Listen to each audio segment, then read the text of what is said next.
used the VMNTs, not this exact one because I have different colored ones. The different colored ones, because of how old they are, they have different degrees of seasoning with the pickups. The water, the moisture, the sweat from me going inside the pickup rings has changed the way that the pickups sound. So they get broken in over time.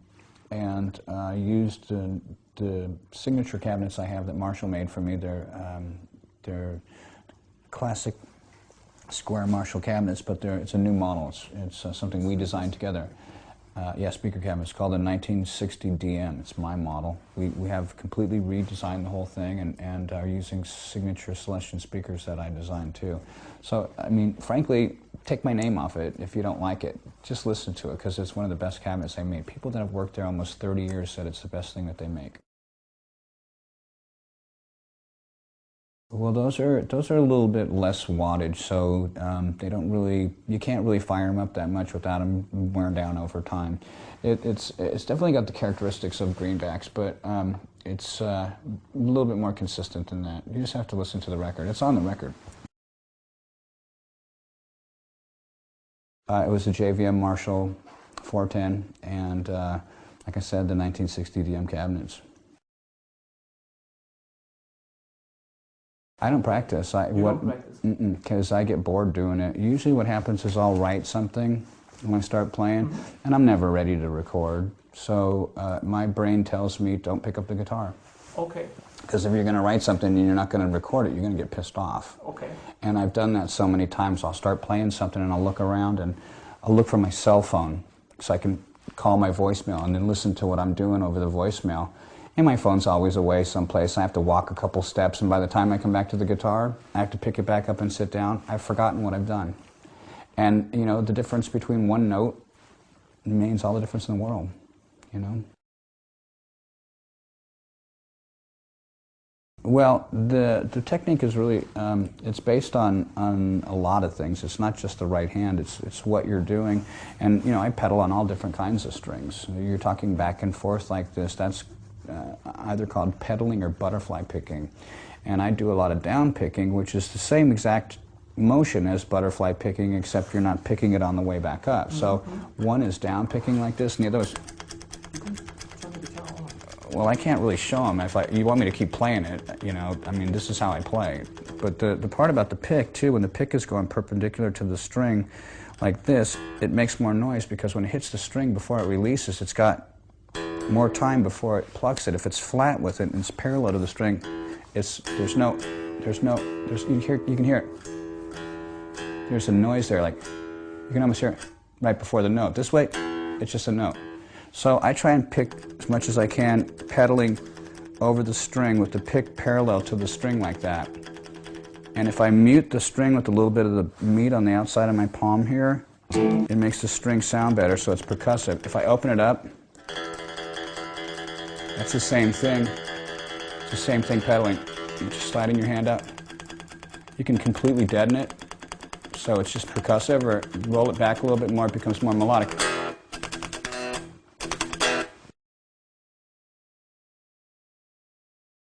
Okay, that is,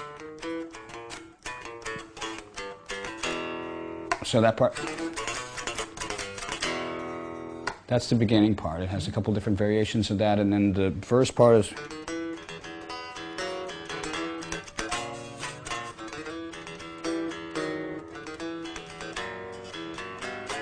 these are all weird chords. People wouldn't even notice that.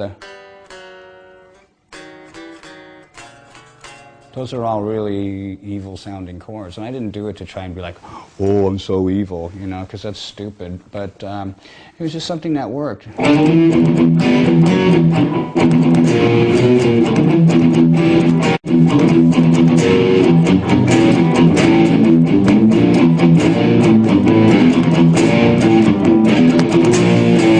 the very end, I go from those weird chords to a power chord because it has finality to it. So what I'm going in this kind of shape, which is basically the same shape as a normal G chord, that's a G. So when I do this, it's kind of like just moving the G. And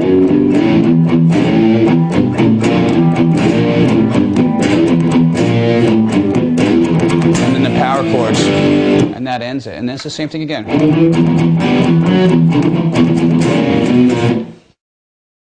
So that's that part. There's other riffs to that song, so I'm not exactly sure. That's all there really is to Holy Wars, except for...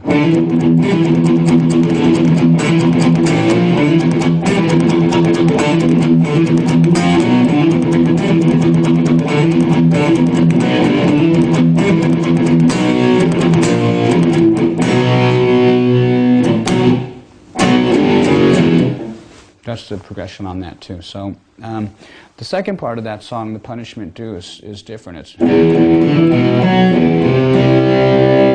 the way I grab all those chords, it makes all those different sounds. I'm hammering on that and then rolling off. It's really weird. And it gives it way much more sound than going. That's boring, you know, so I go.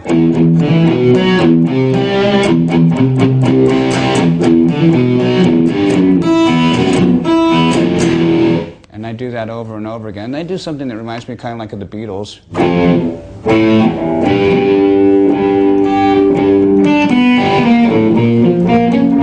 Let me do this right. It's been a while since I played this.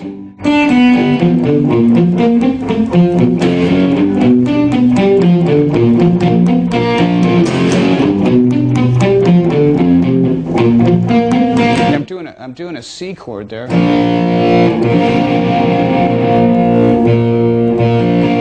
What would that be up here?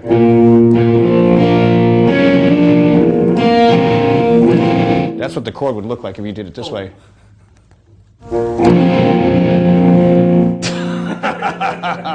Yeah, I could do that.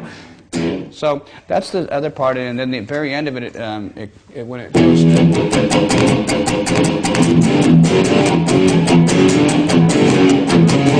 and then it changes back to the funky chord again.